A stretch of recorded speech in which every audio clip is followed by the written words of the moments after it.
Muhterem kardeşlerimiz, Cenab-ı Hak muhtelif ayetlerde Cenab-ı Hakk'ın verdiği nimetleri bildiriyor. Ve bu nimetleri kul idrak edecek, istikamet sahibi olacak, takva sahibi olacak, Cenab-ı Hak'la dost olacak. Okunan ayet-i kerimelerde bu dostun getirdiği bir neticeyi bildiriyor. Bu müminlerin bir karakter vasfını bildiriyor.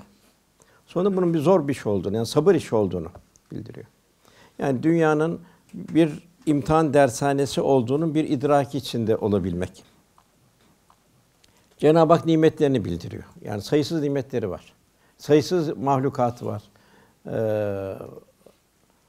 İnsanı ahsen-i takvim, yani Cenab-ı Hakk'a dost olacak en güzel bir istidatta yarattı. Yani kul bir Cenab-ı Hakk'ın bir sanat harikası haline gelecek. Mükerrem olacak. Mükerrem olacak, muhteşem olan cennete layık hale gelecek. Ve lekad kerremnâ beni Adem buyuruyor. Biz mükerrem kıldık buyuruyor. İbadette mükerrem olacak. Muamelatta mükerrem olacak. Ahlakta mükerrem olacak. Muaşerette mükerrem. Hak hukukunda mükerrem olacak. Ve bir mükerremlik, yani Cenab-ı Hakk'ın yeryüzünde şahidi olacak. Bunu Cenab-ı Hak arzu ediyor verdiği nimetler karşısında. Yine Cenab-ı Hak nefâtu fîhî min ruhi buyuruyor. Kendinden istidatlar veriyor. Kul bu istidatları inkişaf ettirecek, nefsani arzularını bertaraf edecek, Cenab-ı Hak'la dost olacak. Yine biz insanı en güzel bir surette yarattık buyuruyor. Ahsen-i takvim üzerine, yani mahlukatın en şereflisi olacak, haslet ve meziyetlerle kul donanacak. Bu şekilde Cenab-ı Hak davet ediyor. Nereye davet ediyor? Ahirete davet, cennet. İllâ men atallâhe bi kalbin selim buyuruyor. Rafine olmuş tertemiz bir kalple. Nefs-i mutmainne buyuruluyor. Cenab-ı Hak ne kuluna şeyler verdi, imkânlar verdi. Hepsini Allah yolunda kullanıyor. Râdiye buyuruyor. Allah'tan razı olacak. Niçin, neden onu istemiyor Cenab-ı Hak?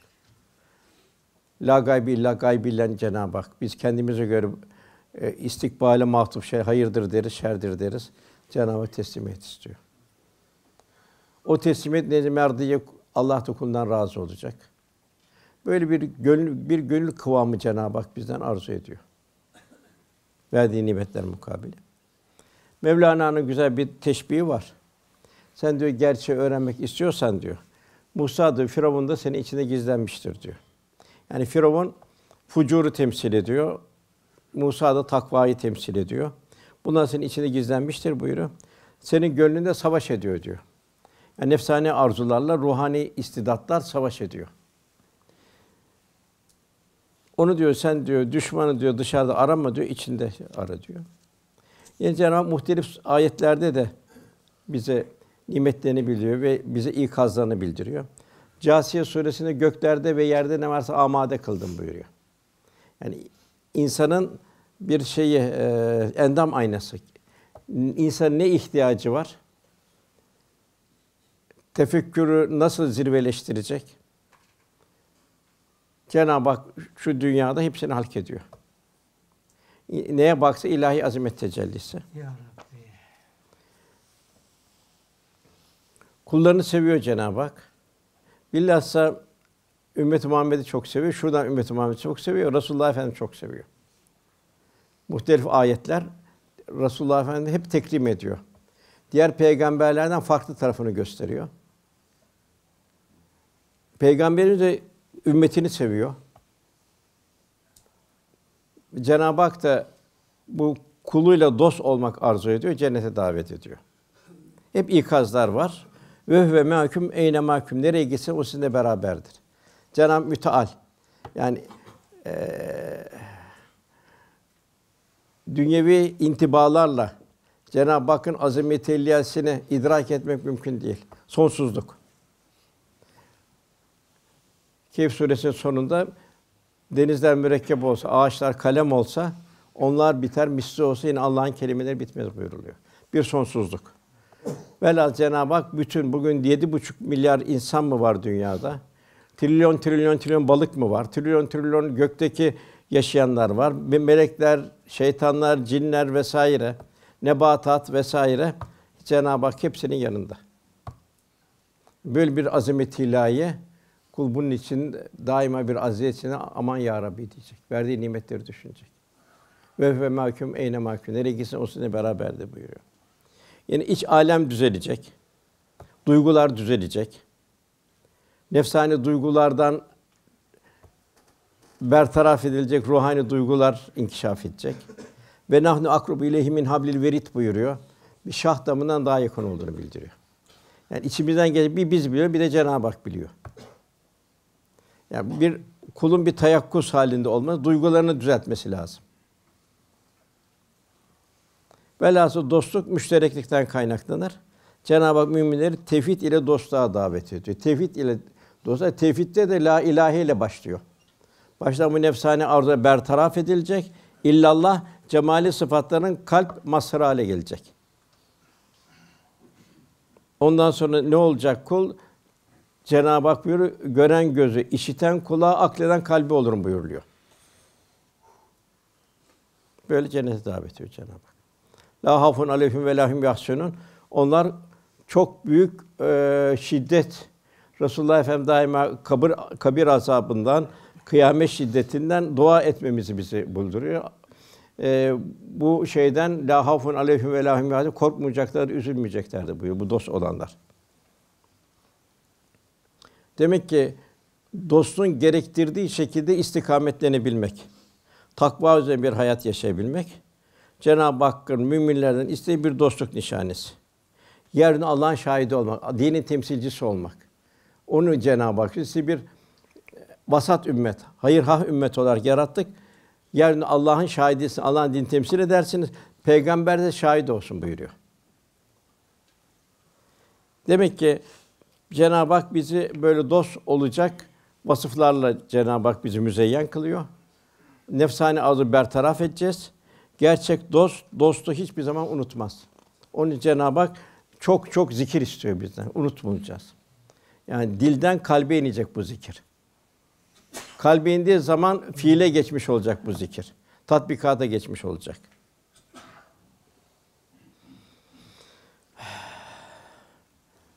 Cenab-ı Hak bu imtihan dünyasına, bu imtihan zaten son insandan sonra infilak edecek hepsi. Bu kainatı Cenab-ı Hak mucizevi ayetlerle tezyin etti. Kainat esma-ilerin fiili bir tecellisi. Adeta sessiz bir Kur'an kainat. Kalp inkişaf edecek. Kur'an-ı Kerim'de kelama bürünmüş bir öğüt veren bir kainat.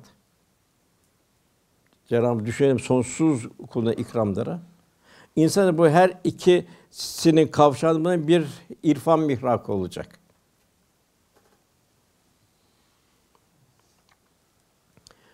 Cenab-ı Hak feelhemâ fucûrâ ve takvâhâ buyuruyor. Fucur bertaraf edilecek, takvada mesafe alınacak. 200 küsur yerde takva geçiyor muhtelif kapılarla. Takvanın farik vasfı nedir? Hiçlik. Hiçten meydana geldi. Bütün nimet Cenab-ı Hakk'a ait. Muvaffakiyetli bir fesebbi bihamdi rabbike vestağfirhu Cenab-ı Hak buyuruyor. Muhtelif ayetlerde takva en başta tevazu olacak. Hiçlik içinde olacak. Ben kelimesini unutacak. Daima ya Rabbi sen diyecek. Cömert olacak. Firaset, ince düşünüş sahibi olacak. Bir hak dostu şöyle takvayı ifade ediyor. Sen çıkınca aradan kalır seni yaratan. Yani nefsane arzuları bertaraf ettiğin zaman Cenab-ı Hak'la beraberlik meydana gelir. Şimdi Sakarya, Kızılırmak, Yeşilırmak Karadeniz'e aktığı zaman Karadeniz'de Sakarya'yı, Kızılırmak, Yeşilırmak bulamazsınız. Artık o Karadeniz olmuştur. Bu şekilde bir dostluk olacak. Nefsani arzular tamamen bertaraf edilecek. Zaten tasavvufta Resulullah sallallahu aleyhi ve sellem Efendimize benzeyebilme gayretidir. İbadetin benzeyecek, ahlakın benzeyecek, muamelatın benzeyecek. Bir yerde fire olmayacak. Fire olursa zedelenir.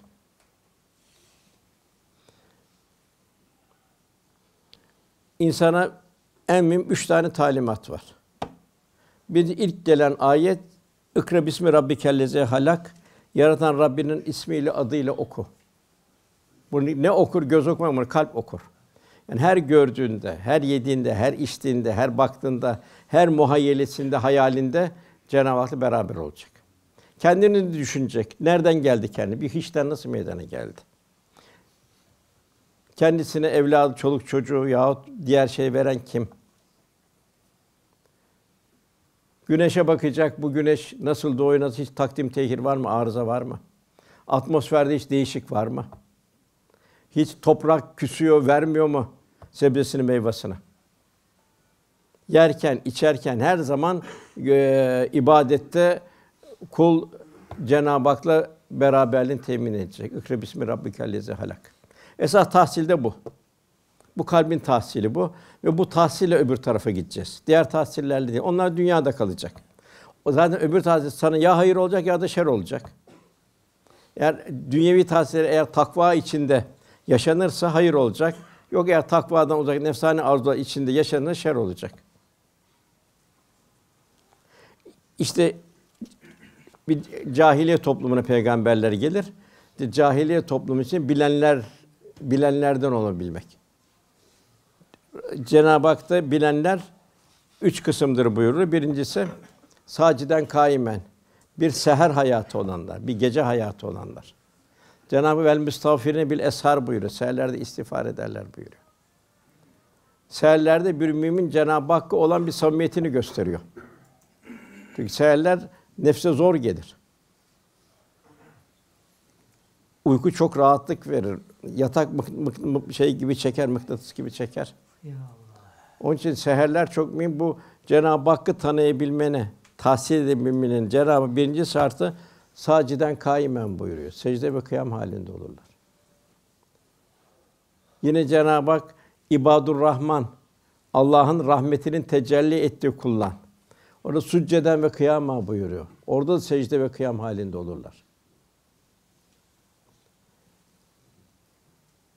Çok ayet var.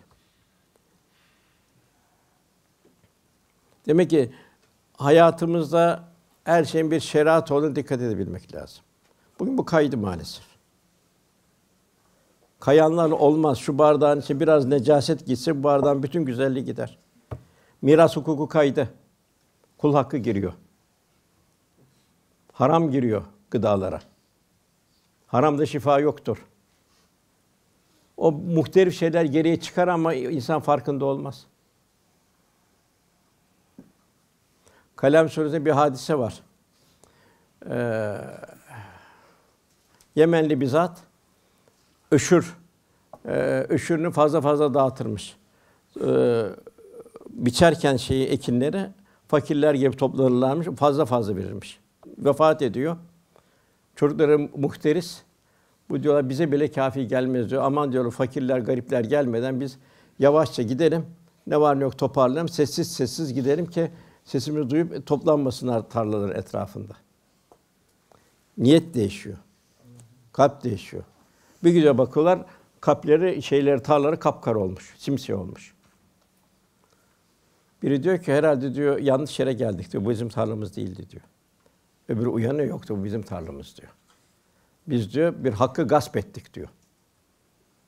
Biz hakkı gasp ettiğimizin Cenab-ı Hak bizi bir ders olarak tarlamızı bu hale getirdi diyor.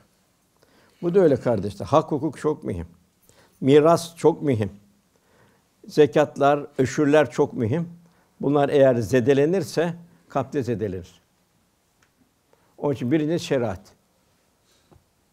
Olmadan olmaz. Düğünler, dernekler mühim bunlar. Bir manevi hayata giriştir düğün. İki tarafın Cenab-ı Hakk'a bir akit vura, bir hayata giriştir. Bu düğünün Cenab-ı Hakk'ın arzu ettiği gibi olması lazım. Kadın, erkek, ihtilatlı, karışık vesaire. Allah böyle mi istiyor? Onun için işte ikra bismi rabbikellezî halak şeriatı iyi okumak lazım. Resulullah Efendimiz'i iyi okumak lazım. Allah'ın verdiği bu Kur'an-ı Kerim'i iyi okumak lazım. Ayetlerle derinleşmek lazım.